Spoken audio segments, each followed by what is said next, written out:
yourself driving 65 miles per hour down the highway, cruising along, jamming your favorite music on the radio, when all of a sudden your best friend calls and has incredibly important news to tell you. You're switching in and out of lanes on I-25, somewhere in between Jimmer and Fort Collins, where the traffic is always bumper to bumper. When all of a sudden somebody cuts you off and slams on their brakes, which makes you slam on yours and the guy behind you. Now you're pissed as hell, flipping the bird out the window, cursing the guy, tailgating, driving 90 miles per hour, being exceedingly reckless. How many of you are actually guilty of reckless driving in some way? Please raise your hand. I know I am. And after tonight, I hope you have an open mind and will take my advice when I stress how to be a safer driver. Although not all of you might be a careless driver, tonight I'm going to be talking about the action you can take right after class to ensure the protection of you and the people around you who are being careless while driving. It's very important that you have a better understanding of the 6 common causes of accidents and how you can avoid that. If this is accomplished, then fewer accidents won't happen and thus fewer lives will be taken. So guys, why are so many people being careless while driving? Does anybody know? Is it texting? It is. In my opinion, people don't realize that our lives are at stake. According to the survey in the Washington Post, the prime reason why accidents happen is because people are negligent or reckless while driving.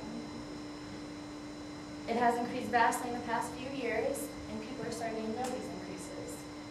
So to paint the perfect picture of a sloppy driver, my cousin grew up in a small town called Zinland in South Dakota, where all of her friends would pile into a car, cruise down a dirt road going 90 miles per hour, jamming to their music, when they would turn a corner too fast and flip the vehicle. That's why I believe she needs to be sitting here tonight.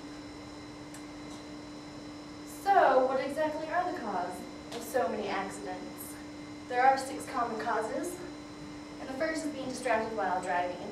How many of you are guilty of texting and using your phone while driving? I know I am.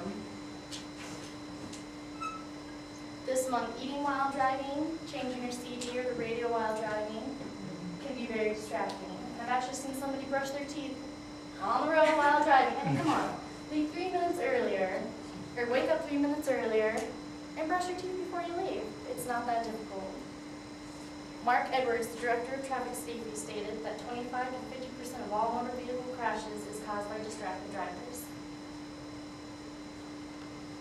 The second reason why so many accidents occur is being fatigued while driving. I was coming back from Copper Mountain a couple days ago after snowboarding, and this white pickup truck had flipped over to the other side of the highway. You could see that the railing was busted up, his truck was trashed, there was no way that he was going anywhere. Probable cause could have been being fatigued while driving. It's not a smart thing to do. According to the U.S. National Traffic Safety Administration, 100,000 accidents a year are caused by drowsy drivers. The third is drunk driving.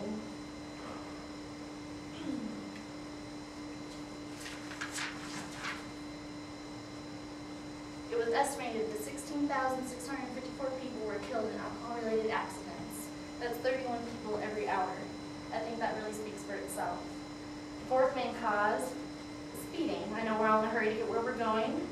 Perception of time is very important to us. We value it, so we want to get things quicker in order to have more time. It was proven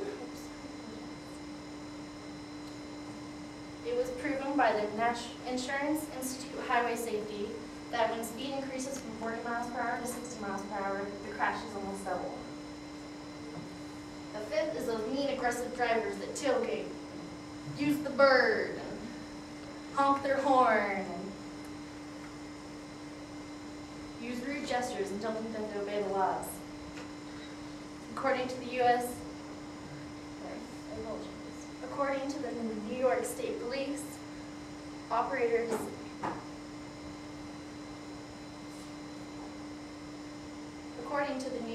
Police, it's anyone who operates a motor vehicle in a selfish, bold, or pushing manner without regards or rights of the safety of the other users of the streets or highways.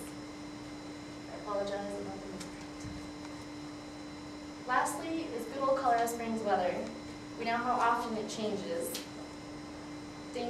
Rough weather, including heavy rain, hail, snowstorms, ice, winds, fogs can make driving more difficult. My mom told me a story that she heard on the news about a woman that got stuck out east in her car with snow covering it. Nobody found her, and the next day she was dead. So I printed out a survival kit for everyone to put in your car. Great story. But I printed up a list of a survival kit that you can put in the back of your trunk, just in case you do get stranded with a foot of snow over your car.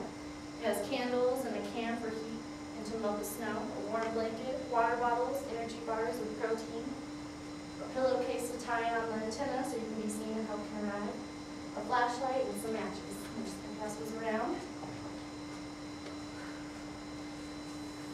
So let's recap the situation that we've actually found ourselves in.